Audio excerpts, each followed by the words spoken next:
algo cambió. Y cuando algo cambia de verdad en esta guerra, lo notamos todos al mismo tiempo, porque el cambio no viene en comunicados diplomáticos cuidadosamente redactados, ni en declaraciones de portavoces con lenguaje técnico, diseñado para oscurecer más que para iluminar. Viene en las palabras del propio Trump, pronunciadas con esa mezcla característica de fanfarronería y revelación accidental que define su estilo comunicacional único. El día 24 de esta guerra, Donald Trump dijo algo que hace apenas 72 horas habría parecido imposible. Dijo que Estados Unidos y Teherán están hablando. Dijo que las conversaciones son muy buenas. Dijo que decidió pausar los ataques contra las instalaciones energéticas iraníes precisamente porque esas conversaciones son tan buenas que merecen una oportunidad. El hombre que prometió destruir el campo de gas más grande de Irán, el presidente que llamó terminado militarmente al régimen de los ayatolás, el líder que se negó categóricamente a considerar cualquier alto al fuego, porque uno no firma ceses al fuego cuando está literalmente aplastando al otro lado, ese mismo hombre pausó los ataques porque está hablando con el enemigo que supuestamente ya aplastó. No existe manera honesta de describir ese movimiento sin usar las palabras que los mercados, los aliados y los analistas serios ya están usando. Esto es el comienzo de una salida, no de una victoria, de una salida. Y la manera en que Trump intente vender esa salida como victoria al público americano que le prometió una guerra corta y ganadora será el ejercicio de narrativa política más complejo que haya enfrentado en su carrera. Quédense hasta el final porque lo que van a escuchar hoy es la historia del momento en que la guerra más cara del siglo comenzó a buscar la puerta y por qué el camino hacia esa puerta es más peligroso de lo que cualquier titular superficial sugiere. Empecemos por entender exactamente qué significa que Trump haya pausado los ataques contra instalaciones energéticas iraníes, porque esa decisión específica, en este momento específico del conflicto, tiene implicaciones que van mucho más allá del gesto táctico inmediato. Desde el inicio de la guerra, las instalaciones energéticas iraníes representaron la línea roja más claramente trazada por todas las partes del conflicto.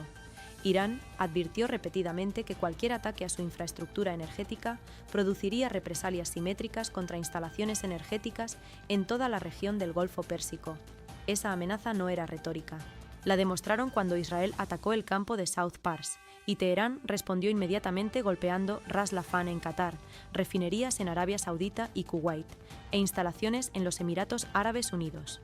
La escalada fue tan rápida y tan amplia que los precios del petróleo superaron los $115 el barril y Goldman Sachs publicó proyecciones de precios altos hasta 2027.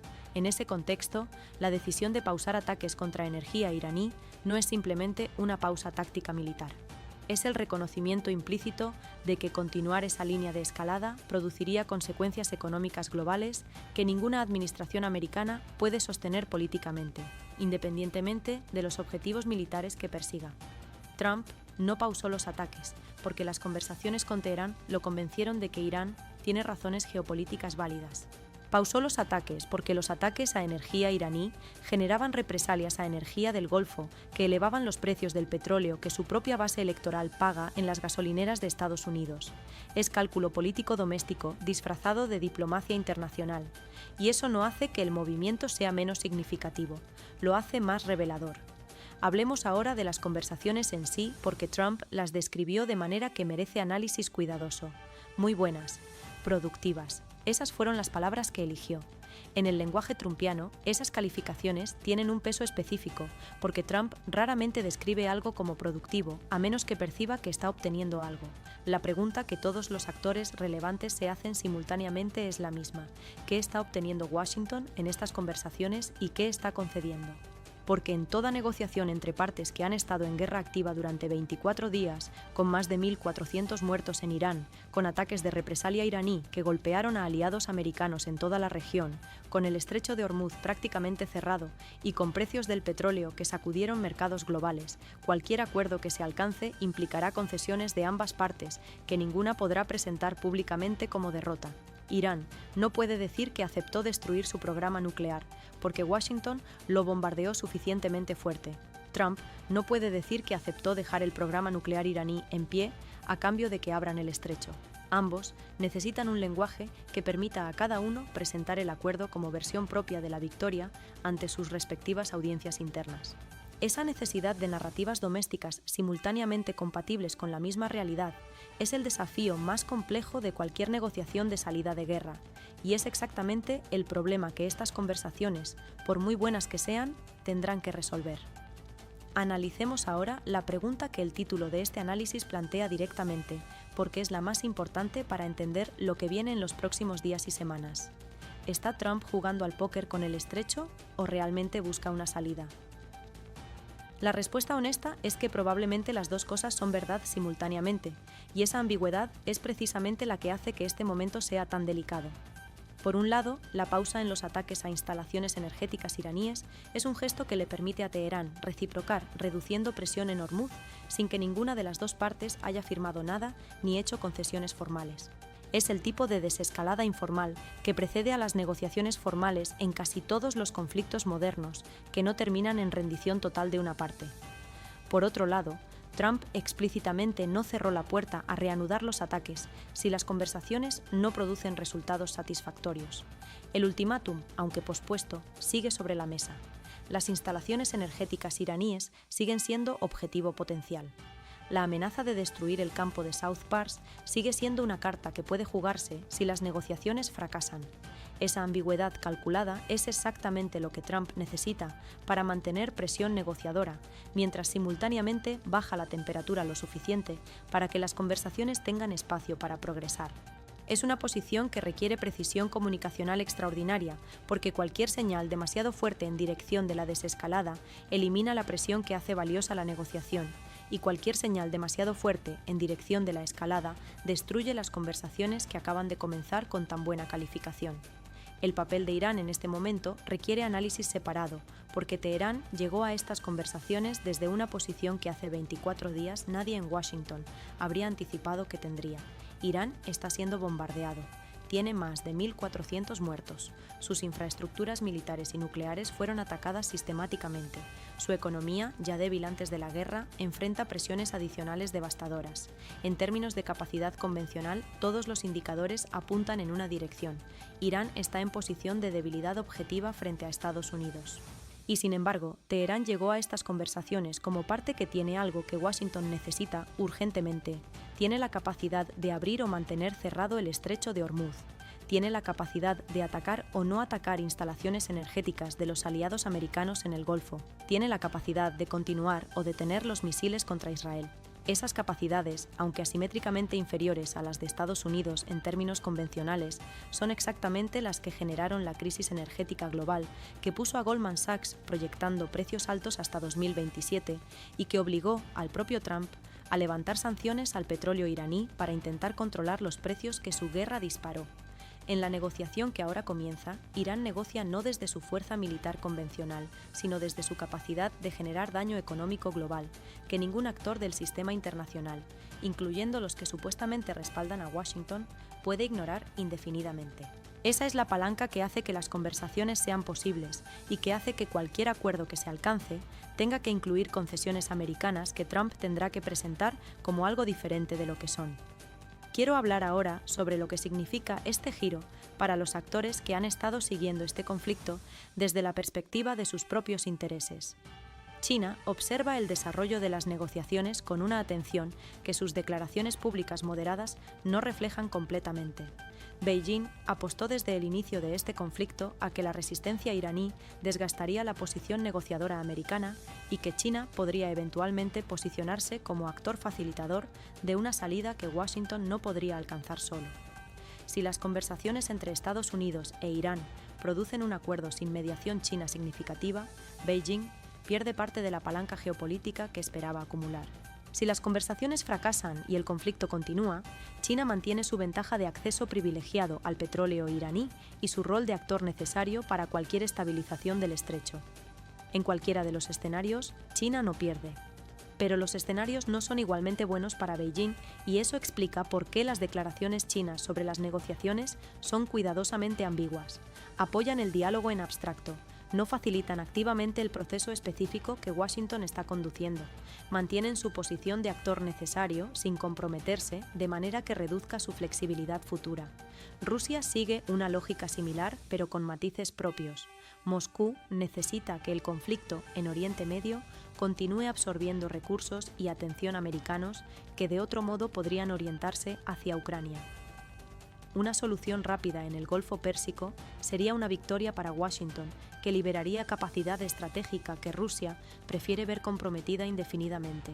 Pero Moscú también es importador de tecnología iraní y tiene intereses en que Teherán no salga de esta guerra en una posición de debilidad tan absoluta que pierda utilidad como contrapeso estratégico al poder americano en la región. Los aliados europeos recibirán la noticia de las conversaciones con alivio genuino, mezclado con resentimiento acumulado que ningún acuerdo diplomático puede borrar instantáneamente. Europa fue excluida de las decisiones que llevaron a esta guerra, fue insultada cuando se negó a respaldarla y fue dañada económicamente por la crisis energética que generó. Si las conversaciones producen algún tipo de acuerdo que estabilice los suministros energéticos y normalice el tránsito por Hormuz, las economías europeas se beneficiarán materialmente. Pero el proceso habrá demostrado algo sobre la relación transatlántica que Europa ya sabía, pero que esta crisis confirmó de manera brutal y visible. Washington toma decisiones estratégicas que afectan a sus aliados sin consultarlos, y cuando esas decisiones producen consecuencias desastrosas, espera que esos mismos aliados paguen parte del costo de la solución. Esa dinámica, independientemente de lo que ocurra en las próximas semanas con las negociaciones, dejará una marca en las relaciones entre Estados Unidos y Europa que influirá en futuras discusiones sobre la naturaleza y los límites de la Alianza Atlántica durante años. Existe una pregunta que los analistas serios no pueden evitar hacerse, aunque la respuesta sea incómoda para todas las partes. Si las conversaciones entre Washington y Teherán producen algún tipo de acuerdo que permita abrir el estrecho de Hormuz, que detenga los ataques cruzados y que establezca algún marco de entendimiento sobre el programa nuclear iraní, ¿qué habrá logrado exactamente esta guerra de 24 días que costó más de 1.400 vidas iraníes, 13 soldados americanos muertos, precios del petróleo disparados hasta $115 el barril, crisis energética global con proyecciones de precios altos hasta 2027, alienación de aliados europeos, bombardeos de instalaciones en Qatar, Kuwait, Arabia Saudita y los Emiratos, y un conflicto que en su momento de mayor tensión amenazó con generar una escalada regional de consecuencias imprevisibles? La respuesta honesta es que dependería completamente de los términos específicos del acuerdo. Si el acuerdo produce compromisos verificables sobre el programa nuclear iraní más sólidos que los que existían antes de que comenzaran los bombardeos, habrá algo que justificar aunque el precio pagado sea extraordinariamente alto. Si el acuerdo produce compromisos similares o más débiles que los que Omán estaba mediando en las semanas previas a la guerra, la pregunta sobre si todo este conflicto fue necesario o simplemente una demostración de fuerza que terminó donde habría terminado la diplomacia sin los muertos, tendrá una respuesta que ningún comunicado oficial podrá contestar de manera satisfactoria. La dimensión humana de este giro hacia las conversaciones merece espacio propio porque es la que más directamente conecta con lo que millones de personas en Irán están viviendo en este preciso momento. Las familias iraníes que llevan 24 días viviendo bajo bombardeos, que perdieron seres queridos, que abandonaron sus hogares, que enfrentan la incertidumbre cotidiana de no saber si el día siguiente traerá más destrucción, recibirán la noticia de las conversaciones con una mezcla de esperanza y desconfianza que resulta completamente comprensible. La esperanza, porque cualquier reducción de la violencia que afecta sus vidas directamente es bienvenida independientemente de los cálculos geopolíticos que la produjeron. La desconfianza porque han visto suficientes veces en la historia reciente cómo las pausas en conflictos pueden ser instrumentalizadas por todas las partes para reposicionarse estratégicamente sin que la situación de las poblaciones civiles mejore de manera duradera. Las conversaciones son productivas según Trump. Pero productivas para quién y en qué términos son preguntas que las familias iraníes que perdieron seres queridos en estos 24 días de guerra tienen todo el derecho de hacer y que merecen respuestas que vayan más allá de los eufemismos diplomáticos. Esta es la guerra en su día 24. Trump pausó los ataques a instalaciones energéticas. Las conversaciones con Teherán son muy buenas según sus propias palabras. El estrecho sigue siendo la pregunta central que determina si el mundo vuelve a respirar energéticamente o si el caos continúa. Y la pregunta que nadie en Washington quiere responder directamente, si esto es el comienzo de una salida negociada o simplemente una pausa táctica mientras se reposicionan para la próxima escalada, sigue sin respuesta definitiva. Lo que sí podemos decir con certeza es que el día 24 de esta guerra se parece considerablemente menos al día 1 de lo que cualquier narrativa de victoria rápida podría haber anticipado. Las promesas de días se convirtieron en semanas. Las semanas produjeron una crisis energética global. La crisis energética generó presiones que forzaron conversaciones, y las conversaciones, si llegan a buen puerto, producirán un acuerdo que ninguna de las partes podrá presentar como la victoria que prometió cuando comenzó todo esto. Continuaremos informando cada desarrollo con la profundidad y la honestidad que este momento histórico exige. Suscríbanse al canal, activen las notificaciones y compartan este análisis con quienes necesitan entender lo que realmente está en juego, porque en el día 24 de esta guerra, la diferencia entre una pausa táctica y el inicio real de una salida puede determinar si los precios de la energía bajan o siguen subiendo, si más familias pierden seres queridos o si el horror comienza a ceder, si el mundo se estabiliza o si seguimos caminando hacia el borde de una escalada cuyas consecuencias nadie puede calcular completamente. Por eso importa entenderlo, por eso estamos aquí. Nos vemos en la próxima entrega. Analicemos ahora algo que pocos están discutiendo con la franqueza que merece, el costo político doméstico que Trump deberá pagar si las negociaciones con Irán producen un acuerdo que no incluye la destrucción total del programa nuclear iraní. La narrativa que Trump usó para justificar esta guerra ante su base electoral fue específica y maximalmente ambiciosa.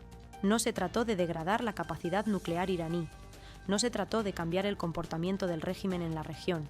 Se trató de terminar con la amenaza iraní de manera definitiva e irreversible. Esa narrativa creó expectativas en la audiencia doméstica americana que son extraordinariamente difíciles de satisfacer con cualquier acuerdo que Irán pueda suscribir sin que represente su capitulación total. Algo que Teherán nunca aceptará porque ningún régimen sobrevive políticamente a ese tipo de humillación pública. El espacio que existe entre lo que Trump prometió y lo que cualquier acuerdo negociado puede producir es el terreno más peligroso que enfrentará en los próximos días. Sus asesores lo saben, sus aliados en el Congreso lo saben, y sus adversarios políticos están preparando exactamente los argumentos que usarán cuando ese espacio se vuelva imposible de ignorar para el público que siguió esta guerra confiando en las promesas del día 1. La habilidad de Trump para reencuadrar la narrativa, para presentar lo que sea que se logre como la victoria que prometió, será la prueba más severa de sus capacidades comunicacionales, en un conflicto que ya demostró que esas capacidades tienen límites cuando los hechos son suficientemente adversos. El tema del estrecho de Hormuz en este contexto de conversaciones merece atención específica porque es la variable que más directamente determina si la pausa en los ataques a instalaciones energéticas produce algún alivio real para los mercados y para los consumidores globales. Que Trump haya pausado los ataques a energía iraní no significa automáticamente que Irán abra el estrecho. Son dos decisiones independientes que Teherán puede tomar por separado. El estrecho permanece bajo amenaza iraní, independientemente de lo que ocurra con las instalaciones energéticas dentro de Irán. Si las conversaciones progresan y producen algún tipo de entendimiento, Irán podría reducir la presión sobre el tránsito marítimo como gesto de buena voluntad o como parte de un acuerdo explícito. Pero esa reducción de presión sobre el estrecho no llegará automáticamente con la pausa de los ataques americanos a energía iraní. Llegará, si llega, como resultado de negociaciones que todavía están en sus etapas iniciales, según la propia descripción de Trump. Mientras tanto, los seguros marítimos siguen en niveles que hacen inviable el tránsito normal. Los buques siguen evitando el corredor. Los precios del petróleo siguen incorporando la prima de riesgo de un estrecho que funciona bajo amenaza permanente. Goldman Sachs sigue proyectando precios altos hasta 2027, y las familias de todo el mundo siguen pagando facturas de energía que reflejan la suma total de todas esas incertidumbres acumuladas. Quiero que reflexionen sobre algo que creo es fundamental para entender no solo esta guerra, sino la política internacional en el siglo XXI más ampliamente. Vivimos en un momento donde la velocidad de la información hace que los cambios de posición sean visibles de manera instantánea, y donde esa visibilidad tiene consecuencias estratégicas que los actores del sistema internacional todavía están aprendiendo a manejar. Trump prometió que no habría alto al fuego y horas después habló de conversaciones productivas con el enemigo. Prometió destruir las instalaciones energéticas iraníes y luego pausó esos ataques. Llamó cobardes a sus aliados y ahora necesita que esos mismos aliados contribuyan a cualquier solución que emerja de las negociaciones. Cada uno de esos cambios de posición es registrado, archivado y disponible para cualquier actor, ya sea Teherán, Beijing, Moscú, Berlín o cualquier otro que quiera evaluar la confiabilidad de los compromisos americanos en futuros procesos de negociación. La credibilidad en la política internacional no es un activo abstracto. Es el recurso más concreto y más difícil de reconstruir que tiene cualquier actor del sistema. Cuando se erosiona por cambios de posición que los adversarios y los aliados observan en tiempo real, las consecuencias de esa erosión se manifiestan en futuras negociaciones, donde el otro lado calcula que las amenazas y los compromisos americanos tienen un valor de descuento que habrá que incorporar en cualquier acuerdo. Eso no significa que las negociaciones con Irán estén condenadas. Significa que el precio de esa credibilidad erosionada se pagará de maneras que no siempre son visibles en el titular del día, pero que se acumulan en el registro histórico de la política exterior americana con consecuencias que perduran décadas. Esta es la encrucijada del día 24. Trump pausó. Irán escucha. El estrecho sigue siendo la pregunta sin respuesta. Los mercados esperan señales concretas que todavía no llegaron. Los aliados del Golfo, que fueron bombardeados por represalias iraníes, observan las negociaciones con la esperanza de que produzcan algún tipo de estabilización que les permita reconstruir la infraestructura dañada y recuperar la normalidad energética que esta guerra interrumpió. Los aliados europeos que fueron insultados observan con distancia calculada que no les compromete ni en un sentido ni en el otro, hasta que haya certezas que justifiquen salir de esa posición. China y Rusia observan calculando qué escenario sirve mejor a sus intereses de largo plazo. Y el pueblo iraní, que no eligió esta guerra y que pagó el precio más alto de ella con más de 1.400 vidas, observa con la esperanza silenciosa de que los poderosos que decidieron su destino encuentren finalmente la salida que sus propias familias llevan 24 días esperando. Continuaremos informando cada desarrollo con la profundidad, la honestidad y el compromiso permanente de contarles la verdad completa, sin importar cuán incómoda resulte para cualquiera de los actores involucrados. Suscríbanse al canal, activen las notificaciones y compartan este análisis. La información honesta en tiempos de guerra y de negociación es más necesaria que nunca. Existe una dimensión de estas negociaciones que merece análisis específico y que raramente aparece en los análisis convencionales porque toca algo que resulta incómodo admitir públicamente. El hecho de que Trump haya decidido pausar los ataques a instalaciones energéticas iraníes y describir las conversaciones como muy buenas y productivas sugiere que alguien en la cadena de decisión americana calculó que la continuación de esos ataques producía consecuencias que superaban los beneficios militares buscados. Ese cálculo no ocurre en el vacío. Ocurre cuando las proyecciones económicas, las presiones de aliados, las señales de los mercados y los indicadores políticos domésticos convergen en una dirección que hace insostenible continuar el mismo curso. Goldman Sachs y sus proyecciones hasta 2027 importan. Los aliados del Golfo que fueron bombardeados por represalias iraníes y que expresaron su malestar importan. Los senadores republicanos que empezaron a hacer preguntas sobre el financiamiento de la guerra importan. Los consumidores americanos que pagan la gasolina más cara en años y que expresan su descontento en encuestas importan. Ninguno de esos factores por sí solo habría forzado la pausa. La convergencia de todos ellos simultáneamente produjo exactamente la presión acumulada que se necesitaba para que la narrativa de escalada indefinida se volviera insostenible. Esa mecánica de presiones convergentes es la que eventualmente produce cambios en conflictos que ningún actor individual puede resolver unilateralmente. No es heroísmo diplomático, no es sabiduría estratégica repentina. Es la realidad material del mundo presionando hasta que la política tiene que ajustarse o colapsar. El escenario de las próximas 48 horas es el más crítico de toda la guerra, y por eso vale la pena trazarlo con precisión. Por eso seguimos aquí, sin parar, sin rendirse. Nos vemos en la próxima entrega.